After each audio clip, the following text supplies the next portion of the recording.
আমি একজন অ্যাডভোকেট হিসাবে সিও দপ্তরকে চ্যালেঞ্জ করে বলতে চাই, যদি ক্ষমতা থাকে তো সামনাসামনি বসেন, যথেষ্ট প্রমাণ সহকারে আপনাদের সেই যে আপনারা এই যে মানুষকে নিয়ে খেলা খেলছেন, বিজেপি আরএসএস এর কথা মতো আপনারা একটা সম্প্রদায়কে ভোটার করার জন্য উঠে পড়ে লেগেছেন। চ্যালেঞ্জ নিচ্ছি, চ্যালেঞ্জ সহকারে আপনাদের দেখিয়ে দেবো আপনারা কতটা পরিমাণে নির্লজ্জভাবে বিজেপি আরএসএস এর কথা মতো এদেশের একটা সম্প্রদায়কে ভোটার করার জন্য উঠে পড়ে লেগেছেন।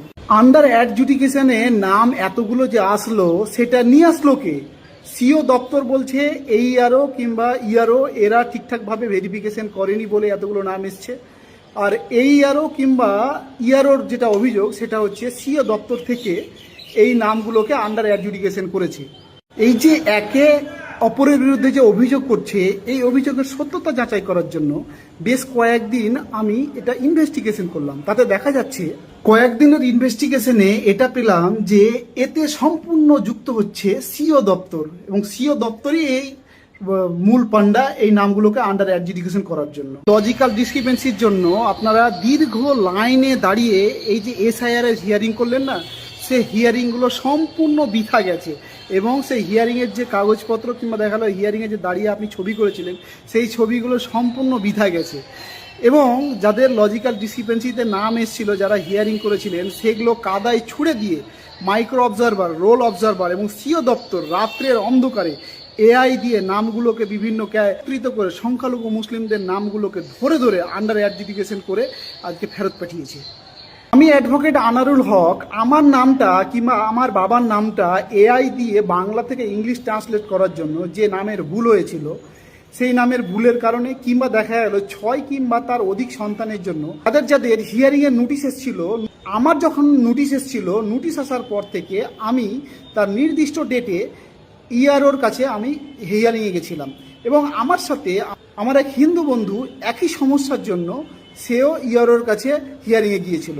কিন্তু যখন ফাইনাল লিস্ট বের হলো, সেই সময় দেখতে পেলাম যে আমার নামটা আন্ডার অ্যাডজুডিকেশন করা হয়েছে, অথচ আমার ওই হিন্দু বন্ধুটার নামের যে লিস্ট বেরিয়েছে, সেই লিস্টে থেকে আন্ডার অ্যাডজুডিকেশন কথাটি উঠে গেল।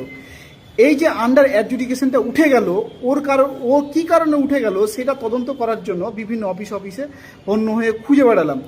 কয়েকদিনের খোঁজাখুঁজির পর যখন ডিএম অফিসে গিয়ে ডিএম কিংবা দেখা গেল দিদি আছে এই ইয়ারও কিংবা ইয়ারও, তাদের সঙ্গে যখন যোগাযোগ করলাম কিংবা তাদের সঙ্গে যখন সাক্ষাৎ করলাম, তারা ল্যাপটপ খুলে কিংবা কম্পিউটার খুলে দেখালো যে যখন আমাকে হিয়ারিংয়ে নোটিশ করা হয়েছিল, আমি সঠিক সময়ে যখন হিয়ারিংয়ে উপস্থিত হয়েছিলাম, সেই কপি কিংবা সেই ছবি সহ সিও দপ্তরকে দিয়ে দেওয়া হয়েছিল এবং সেগুলো অ্যাকসেপ্ট করে সেগুলো সিও দপ্তরকে অ্যাপ্রুভের জন্য পাঠিয়ে দেওয়া হয়েছিল। কিন্তু সিও দপ্তর সেই নামগুলোকে পুনরায় সেন্ড ব্যাক করে। কিন্তু প্রশ্ন হচ্ছে, তাদেরকে আমি একটা প্রশ্ন করলাম, সেটা হচ্ছে আমি অ্যাজ এ আনারুল হক, তার জন্য আমার নামটা আন্ডার অ্যাডজুডিকেশন লেগে গেল, কিন্তু দেখা গেল অন্য একজন বন্ধু সে আদার কাস্টের, তারটা অ্যাডজুডিকেশন নামটা উঠে গেল। কেন উঠলো? তাদেরকে প্রশ্ন করা হলে তারা এক কথাই বলে, বিভিন্ন জায়গায় যে সমস্ত জায়গায় হয়তো দেখা গেল অর্ধেক কোথাও মুসলিমের বসবাস করে কিংবা অর্ধেক হিন্দু জনসংখ্যা আছে, দেখা গেল 150 জনের মতো 150 জনের মতো হিয়ারিংয়ে নোটিশ এসছে, তার মধ্যে দেখা গেলো 75 জন হয়তো দেখা গেলো মোহামেডান কিংবা 75 জন দেখা গেলো হিন্দু কাস্টের। কিন্তু 75 জনের মধ্যে 75 জনই আন্ডার অ্যাডজুডিকেশন, আর 75 জনের যে বাকি 75 জন যে হিন্দু ভাইদের নাম রয়েছে, তাদের আন্ডার অ্যাডজুডিকেশনটা সরে গেল। এই থেকে একবারে প্রমাণিত সত্য যে নির্বাচন কমিশন শুধুমাত্র নামের ভিত্তিতে এবং একটা জাতির ভিত্তিতে মুসলিমদের, সংখ্যালঘু মুসলিমদের নামগুলোকে টার্গেট করে আন্ডার অ্যাডজুডিকেশন করেছে।